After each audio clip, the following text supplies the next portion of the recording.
y a des enfants aujourd'hui, il y a du monde. Maintenant, c'est comme ça.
Message du secrétaire d'État auprès du ministre de la Défense, chargé des anciens combattants et de la mémoire.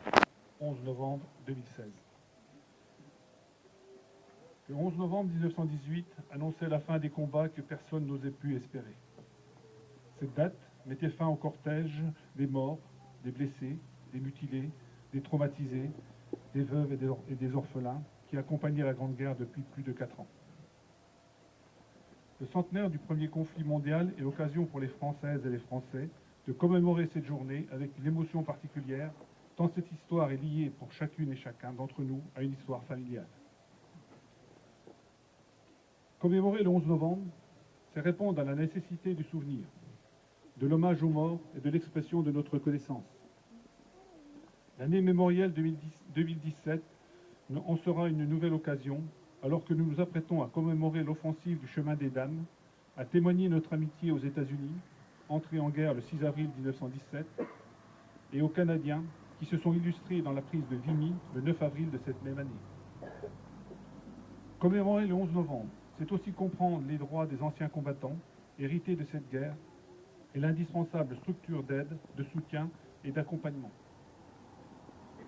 Créé dans l'urgence des combats en 1916, l'Office national des mutilés réformés, qui deviendra l'Office national des anciens combattants et victimes de guerre, et dont nous célébrons le centenaire cette année, remplit toujours, un siècle plus tard, ses missions historiques de reconnaissance, de solidarité et de répartition au profit de toutes les générations combattantes, de la Seconde Guerre mondiale aux opérations extérieures, en passant par les soldats engagés en Indochine et en Afrique du Nord.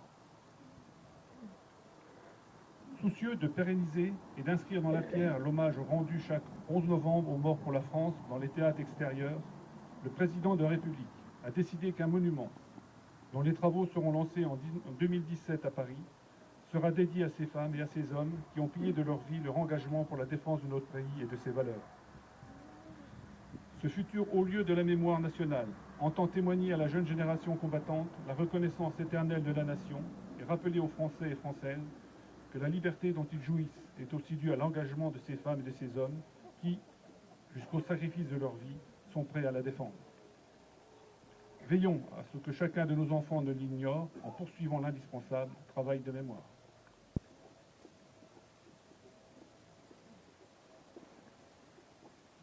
je vous demanderai de respecter 1 minute de silence.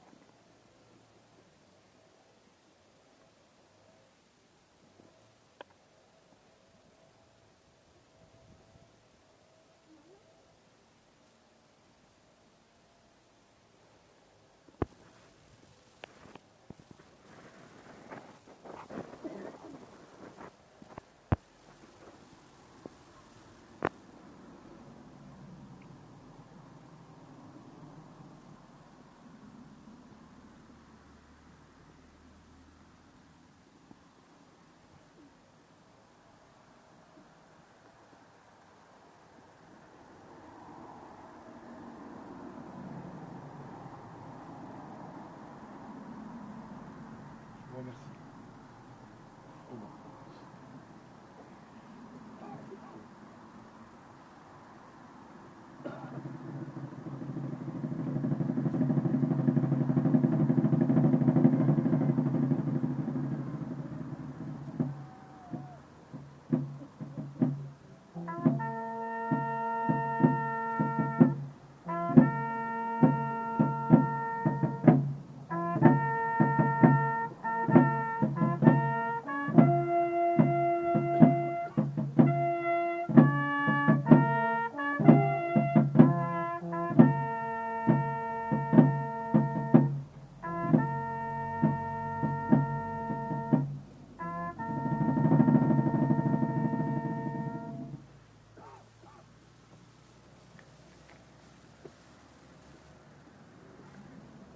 Donc les enfants de l'école Zola, vous interprétez la Marseillaise.